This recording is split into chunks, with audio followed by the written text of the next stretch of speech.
ഒന്നിൽ പിഴച്ചാൽ മൂന്നെന്ന് കേട്ടിട്ടേ ഉള്ളൂ. ഇന്നത് ശരിക്കും കണ്ടു. അങ്ങനെ മൂന്നാമത്തെ പരാതിയിൽ രാഹുൽ മാങ്കുട്ടം റിമാൻഡിലായിരിക്കുന്നു. ബലാത്സംഗം, വിവാഹ വാഗ്ദാനം, കുഞ്ഞു വേണമെന്ന നിർബന്ധം, ബ്ലാക്ക്മെയിലിംഗ് തുടങ്ങിയവ 3 പരാതികളിലും തുടർച്ചയായി ആവർത്തിക്കപ്പെടുമ്പോൾ രാഹുൽ മാങ്കുട്ടം എന്ന വേട്ടമൃഗം എത്ര അപകടകാരിയാണെന്ന് കൂടുതൽ വ്യക്തമാകുന്നു. എന്നാൽ മുൻ പരാതികളിൽ നിന്ന് വ്യത്യസ്തമായ ഒരു ആരോപണം രാഹുൽ മാങ്കുട്ടത്തിനെതിരെ ഈ മൂന്നാമത്തെ പരാതിയിൽ കാണുന്നുണ്ട്.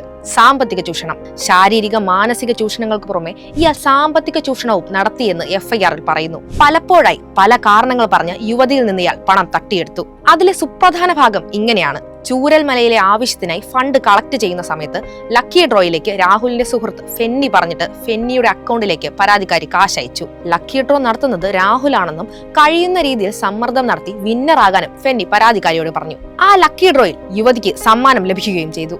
അതായത് ചൂരൽമലയിലെ ദുരിതബാധിതർക്കായി യൂത്ത് കോൺഗ്രസ് പിരിച്ച ഫണ്ട് പോലും രാഹുൽ അവന്റെ ഇഷ്ടത്തിന് വിനിയോഗിച്ചു എന്ന് വേണം മനസ്സിലാക്കാൻ. എന്നാൽ ഇത്ര വലിയൊരു തട്ടിപ്പ് തങ്ങളുടെ മൂക്കിന് താഴെ നിന്ന് രാഹുലും ഫെന്നിയും നടത്തിയിട്ടും അതൊന്നും കോൺഗ്രസിലെ നേതാക്കന്മാർ അറിഞ്ഞിട്ടല്ല എന്ന് ഇനിയും വാദിക്കരുത്. നിങ്ങളുടെ യുവ നേതാവ് ഒടുവിൽ ജയിലിലേക്ക് പോകുമ്പോൾ ഇനി എന്ത് പറഞ്ഞ് ന്യായീകരിക്കും കോൺഗ്രസെ നിങ്ങൾ?